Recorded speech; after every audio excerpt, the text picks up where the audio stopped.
எல்லாருக்கும் வணக்கம். நான் doctor Karthikeyan. Paul Richard Alexander அப்படிங்கிற இந்த பையன் 1946 பிறந்தான். ஒரு நாள் காலையில எந்திரிக்கும் போது தொண்டை வலியோட காய்ச்சலோட எந்திரிக்கிறான். கூடி சீக்கிரம் அந்த ஃபீவர் சாதாரண காய்ச்சல் இல்லை, போலியோ காய்ச்சல் அப்படின்னு தெரிய வருது.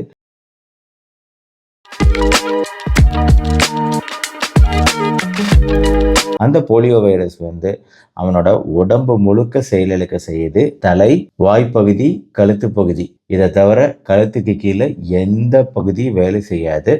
மெயினா ஸ்கெலிட்டல் தசைகள், இந்த தசைகள் எல்லாத்தையும் போலியோ வைரஸ் வலுவிழக்க செஞ்சிடும். இந்த பையனுக்கு நான் பேசுறது 1952. அப்போ போலியோவுக்கான சொட்டு மருந்து கண்டுபிடிக்கப்படலை அப்படிங்கிறது தான் வருத்தத்திற்குரிய விஷயம். 1955 ஆனா வந்துருச்சு அதுக்கு சொட்டு மருந்து. பட் இது யூஎஸ்ல, நான் சொல்றது அமெரிக்காவில், பால் அலெக்சாண்டர் போலியோ நோயினால பாதிக்கப்பட்டான். அதனால மூச்சு விடுறதுக்கு கூட கஷ்டம். ஏன்னா மூச்சு விடுறதுக்கு கூட தசைகள் தேவை. அந்த தசைகள் கூட வலிவிழந்து போனதுனால மூச்சு விடுறது சிரமம். அந்த காலத்துல இந்த மாதிரி மூச்சு விட முடியாம போலியோனால பாதிக்கப்பட்டவங்களை இந்த மாதிரி ஒரு வார்டுல அட்மிட் பண்ணுவாங்க. அதாவது இங்க போலியோ வார்டில் ஹாஸ்பிட்டலில் பெட்டு தான் நீங்கள் பார்த்துருப்பீங்க. ஆனால் இந்த போலியோ வார்டில் பெட்டுக்கு பதிலாக இந்த மாதிரி இருக்கும். எல்லாமே ஒரு மிஷின். ஆக்சுவலாக இந்த மிஷினுக்குள்ளே தான் அந்த போலியோ பேஷண்ட்டை அட்மிட் பண்ண முடியும்.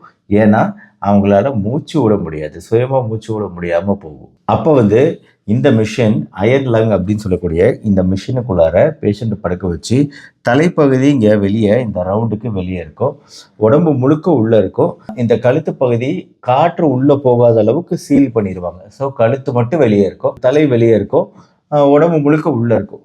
இப்போ இந்த மாதிரி சீல் பண்ணப்பட்டு இந்த மிஷினை அப்படியே இப்படி இழுத்தா என்ன ஆகுங்க, மிஷினோட இந்த பின்பகுதியை இழுத்தாங்கன்னா என்ன ஆகும்னா, அந்த இடத்துல ஒரு வேக்யூம் அப்படின்னு சொல்லக்கூடிய காற்று இல்லாத இடத்துல ஒரு வெற்றிடம் உருவாகும் போது அந்த வெற்றிடம் அப்படிங்கிறது நம்ம உடம்புக்குள்ளார நுரையீரலுக்கு ஒரு நெகட்டிவ் ப்ரெஷர், எதிர்வினை அழுத்தத்தை உண்டாக்குது.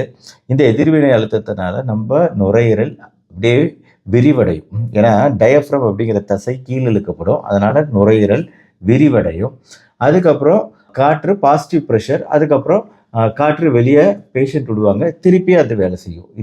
இந்த மிஷின் ஒரு பேட்டரி ஆப்ரேட்டட் கரண்ட்னால இயங்கக்கூடிய ஒரு 1952 இதனால பாதிக்கப்பட்ட இந்த பையன் 1952 முடிவில், அதாவது 53 இருந்து இந்த அயன் லங் மிஷினுக்குள்ள இருக்கான். அவன் வாழ்க்கையில வேற எதையுமே பண்ண முடியாது, நகர முடியாது, ஒண்ணுமே பண்ண முடியாது. ஆனா இந்த பால் அலெக்சாண்டர் இறந்த நாள் என்னன்னு கேட்டீங்கன்னா, ஒரு 4 நாள் முன்னாடி 11 மார்ச், இப்போ மார்ச் 11, 2024 இறந்தார். ஆக்சுவலா 78வது வயசுல இறந்திருக்கிறான். அப்படின்னா இத்தனை வருஷம் இந்த மிஷின்ல கின்னஸ் ரெக்கார்ட்ல இடம் பிடிச்சிருக்கிறாரு. அதோட முக்கியம், இந்த மிஷினுக்குள்ள இருந்துகிட்டே லா டிகிரி படிச்சு, வக்கீலுக்குரிய பயிற்சி படிப்பையும் படிச்சு, பார் கவுன்சில், வக்கீல்களுக்கான அந்த பார் கவுன்சில்ல தன்னை உறுப்பினராகவும் சேர்த்து பிறருக்காக வாதாடக்கூடிய அளவுக்கு தன்னை உயர்த்திக்கிட்டாரு. இந்த நிலைமையில இருந்துகிட்டு அப்படிங்கிறது எவ்வளோ பெரிய விஷயம் பாருங்க. அதாவது இவருக்கு ஒரு டெக்னிக் சொல்லி கொடுத்துருக்காங்க. இவர் மட்டும் இல்லை, 2 பேர், லில்லி அப்படிங்கிற இன்னொரு பெண்மணியும் இந்த பால், இந்த 2 பேர் தான் இன்னி வரைக்கும், அதாவது இதுல இவர் இறந்துட்டாரு, இன்னொருத்தர் அந்த பெண்மணி மட்டும் இருக்கிறாங்க. இவங்க 2 பேர் மிஷினுக்குள்ளாரியே இருந்துகிட்டே இத்தனை நாள் உயிர் வாழ்றாங்க. இன்ஃபேக்ட் இவரோட கேஸ் ரொம்ப ஸ்பெஷல். என்னன்னா, இவர் தன்னை வக்கீலா தன்னை படிச்சு உயர்த்திக்கிட்டாரு. ப்ளஸ் இவரால் கொஞ்ச நேரம் வெளியே இருக்க முடியும். அதுக்கு ஃப்ராக் பிரீத்திங், தவக்கலை மூச்சு அப்படிங்கிற முறையில் மூச்சு விட இவருக்கு கற்றுக் கொடுத்தாரு. இன்னொரு ஃபிசியோதெரபிஸ்ட் ஒருத்தர் கற்றுக் கொடுத்துருக்காரு ஃப்ராக் தெரப்பி. ஃப்ராக் மூச்சு அப்படின்னா வாய் வழியாக காற்றை உள்ள இழுத்துக்கிறது. அப்போ நம்ம வாய் வழியாக காற்று போயினா வாய் இந்த பக்கம் தான் வேலை செய்யுது, இங்கே தான் வேலை செய்யுது.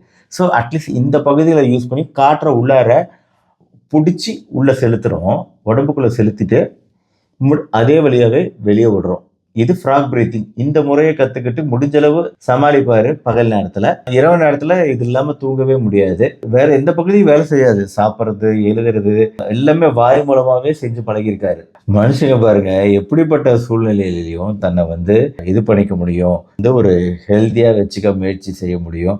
அப்ப எப்படி அவருக்கு ஒரு ஊக்கம் கிடைச்சது அப்படிங்கிறது தான் நம்மளுக்கு புரியாத புதிரா இருக்கு. இப்படியே இருக்கும்போது ஒரு மனுஷனுக்கு எப்படி இருக்கும். ஆனா அந்த நிலைமையிலையும் தன்னை ஊக்கப்படுத்திக்கிட்டு படிச்சுக்கிட்டு தன்னை ஒரு விஷயத்துக்கு தயார்படுத்திக்கிட்டு தன்னோட வாழ்க்கையை அர்த்தமுள்ளதான் ஆக்கிக்கணும்னு நினைச்சு வாழ்ந்திருக்கிறாரு. அப்படிங்கும்போது அப்ப நம்மளுக்கெல்லாம் கை, காலு, கண்ணு, மூக்கு, வாயெல்லாம் ஒழுங்கா வேலை செய்யற நம்மளுக்கு வாழ்க்கையை அர்த்தமுள்ளதா ஆக்கிறதுக்கு ஒரு நல்ல காரணம் கிடைச்சிருச்சுன்னு நினைக்கிறேன். ஏதாவது ஒரு ஸ்டாக்கு சொல்லி குற்றம் சொல்லி பொழுத ஓட்டாம பொழுத போக்காம மற்றவங்களை குறை சொல்லாம நம்ம எப்படி முன்னேற்றிக்கலாம், நம்மளை எப்படி பயன்படுத்திக்கலாம், நம்ம எப்படி மற்றவங்களுக்கு பயன்படுறவங்களா இருக்கலாம், நாமளும் நம்மளை எப்படி உயர்த்திக்கலாங்கிறத பாருங்க.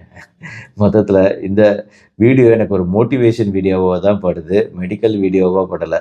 ஒரு உத்வேகம் அளிக்கக்கூடிய வீடியோவாக தான் நான் நினைக்கிறேன். உங்களுக்கும் இந்த வீடியோ பிடிச்சிருச்சுன்னா லைக் பண்ணி உங்கள் ஃப்ரெண்ட்ஸ் ரிலேட்டிவ்ஸ்க்கு ஷேர் பண்ணுங்கள். மறுபடியும் நாளைக்கு இன்னொரு இன்ட்ரெஸ்டிங்கான மருத்துவ தகவலோடு உங்களை மீட் பண்ணுறேன்.